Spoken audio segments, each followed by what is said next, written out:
है। तो आज की वीडियो में मैं आपको बताऊंगा कि माता काली के कुछ ऐसे संकेत जिनसे आप ये जान सकते हैं कि माता की सवारी आपके ऊपर आने वाली है। जब माता काली किसी व्यक्ति के शरीर में प्रवेश करने वाली होती हैं, अपना ऊर्जा पुंज उन्हें देती हैं, तो कुछ संकेत उन्हें देती हैं, जिन संकेतों से आप जान सकते हैं कि माता काली की सवारी आपके शरीर के अंदर आने वाली है। देखिए, सबसे पहला संकेत होता है कि जैसे ही आप माता काली का आवाहन करते हैं, पूजा करते हैं, तो धीरे धीरे आपका जो ऑरा है वो इतना दिव्य होने लगता है, इतना तेजवान होने लगता है कि कोई भी नकारात्मक शक्ति आपके शरीर में प्रवेश नहीं करती और ना ही कोई अपना प्रभाव डालती है। आप बाहर जाते हैं, अपने घर में रहते हैं, चाहे किसी आप भूत प्रेत से संबंधित किसी स्थान पर जाते हैं, तो किसी भूत प्रेत आदि का प्रभाव आपके ऊपर नहीं होता, आपका ऑरा इतना दिव्य हो जाता है। तो ये पहला संकेत होता है माता काली की सवारी आने का, शक्ति आने का।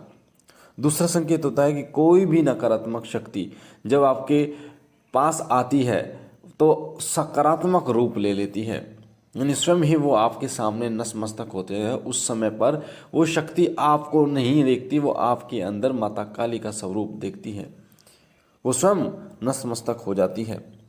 तीसरा संकेत हो जाता है कि शक्ति जब आती है आपके शरीर में माता काली की, तो आपका स्वभाव बदल जाता है, आपको क्रोध आना शुरू हो जाता है, आप गलत बात बर्दाश्त नहीं करते किसी से, आपका आज्ञा चक्र पे खिंचाव महसूस होता है और शक्ति जो है, कोई भी शक्ति है, वो आपके मूलाधार चक्र पर बैठती है और जब वो मूलाधार चक्र से ऊपर की तरफ आती है तो आगे चक्र पर खिंचाव महसूस होता है। माता काली के सिद्धपीठ मंदिर आपको दिखाई देते हैं, जैसे माता कालका जी का मंदिर हो गया, या माता छिन्नमस्तिका का मंदिर हो गया, या माता तारा का मंदिर हो गया, जो 10 महाविद्याएं हैं उनसे जुड़े हुए मंदिर हो गए, क्योंकि ये माता काली के ही स्वरूप हैं।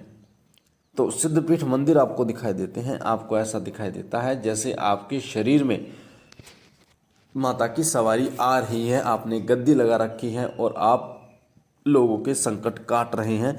इस प्रकार के स्वप्न आपको दिखाई देते हैं। बड़ी बड़ी उबासियां आपको आती है जब आप पूजा करते हैं, आंखों में आंसू आते हैं और एक ऐसा भाव उत्पन्न होता है माता काली की मूर्ति के प्रति, माता काली की तस्वीर के प्रति, कि आपका मन करता है कि मैं सब कुछ समर्पण कर दूं माता के चरणों में, और आपके मन में समाज कल्याण से जुड़ी हुई भावना उत्पन्न होती है। आप समाज से जुड़ी हुई भावना, आप समाज कल्याण करना चाहते हैं, चाहे आप तन मन धन से किसी भी प्रकार से, चाहे आप भक्त बन के करना चाहते हैं, चाहे आप किसी की भंडारे के द्वारा सेवा करना चाहते हैं, चाहे आप पैसे से किसी की सेवा करना चाहते हैं, आपके मन में भक्ति का भाव, भक्ति का बीज उत्पन्न हो जाता है, आपके मन में सेवा का बीज उत्पन्न हो जाता है और आप फिर सेवा करना चाहते हैं लोगों की। आप सच बोलना शुरू कर देते हैं, झूठ नहीं बोलते। आपके अंदर वो त्याग आ जाता है जो आपको समर्पण करता है, आपको समर्पित करता है माता के चरणों में। आप कम बोलना शुरू कर देते हैं, आपको शांति पसंद होती है, आप अपने काम से काम रखते हैं, आप पूजा करने का इंतजार करते हैं कि कब आपकी पूजा का समय हो और कब आप माता के चरणों में पूजा करने के लिए जाएं।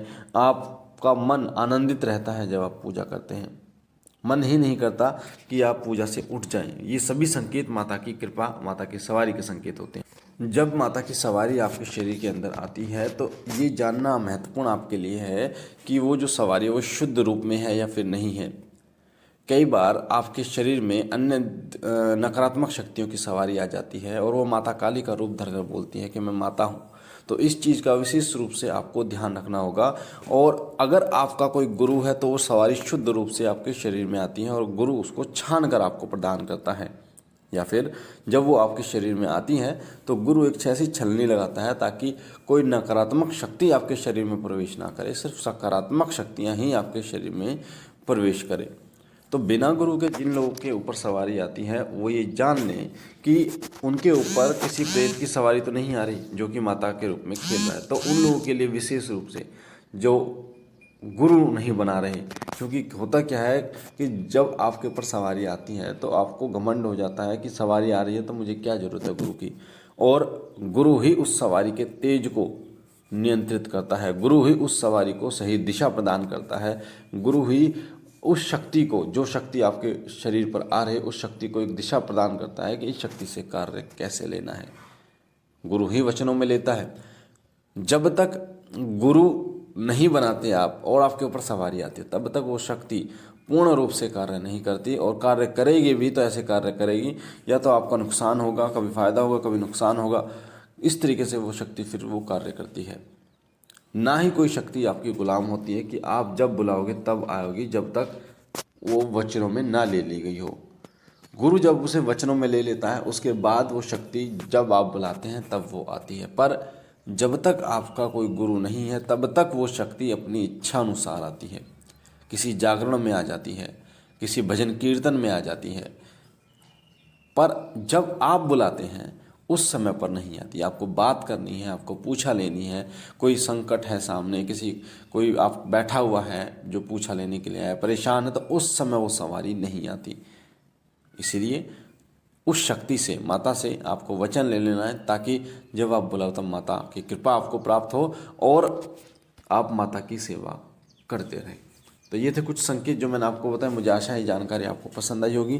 पहली बार चैनल पे हैं तो चैनल को लाइक शेयर जरूर करना, साथ ही सब्सक्राइब करना, बेल आइकन को दबाना, ताकि जो जानकारी हम डालें वो सबसे पहले आपको प्राप्त हो। बाबा भोलेनाथ से, माता काली से विनती करता हूँ कि बाबा भोलेनाथ आप पर कृपा करें, माता काली की कृपा सदैव आपके ऊपर बनी रहे। हम मिलते हैं एक नई जानकारी के साथ, तब तक के लिए ओम नमः शिवाय।